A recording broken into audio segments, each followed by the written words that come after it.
રનુજા રામદેવ પીરનો જન્મ આજથી આશરે 600 વર્ષ પહેલા રાજસ્થાનના બાડમેર જિલ્લાના ઊંડુ કાશ્મીર ગામમાં ઈસવી સન 1352 ભાદરવા સુદ બીજના દિવસે થયો હતો. તેમની માતાનું નામ મીનળ દેવી અને પિતાનું નામ અજમલ રાય હતું. તેમના પિતા આ વિસ્તારના રાજા હતા.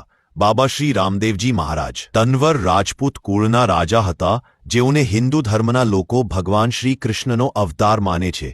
ઘણા લોકો તેમને ભગવાન વિષ્ણુનો અવતાર પણ માને છે.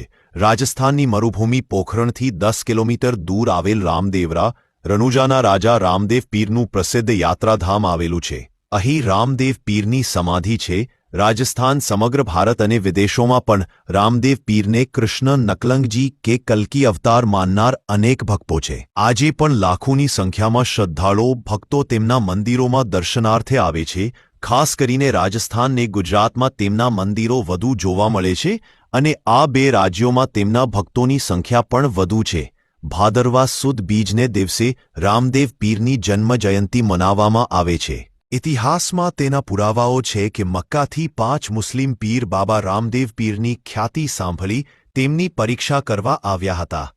તેમને રામદેવ પીર બાબાના પરચાઓનો જાતે અનુભવ કર્યો અને બાબાને રામશાહ પીરનું નવું નામ આપ્યું. ત્યારથી મુસ્લિમ લોકો પણ બાબા રામદેવ પીરને એ જ માન અને આદરથી પ્રભુપદે ગણે છે. બાબા રામદેવ પીરના કાળ દરમિયાન તેમની ખ્યાતિની સુવાસ ચારે કોર વાયુવેગે ફેલી હતી. શ્રી રામદેવ પીર બાબા દરેક માનવી પછી તે ધનવાન હોય કે ગરીબ, ઉચ્ચ હોય કે નિમ્ન, બધાને સમાન ગણતા અને તેમના ભક્તોને પણ એવો જ બોધ આપતા. તેમના આ પૃથ્વી પરના નિયત કાર્યને અંતે બાબા શ્રી રામદેવ પીર મહારાજે 1459માં સમાધિ લીધી હતી. તે સમયે તેમની ઉંમર 42 વર્ષની હતી.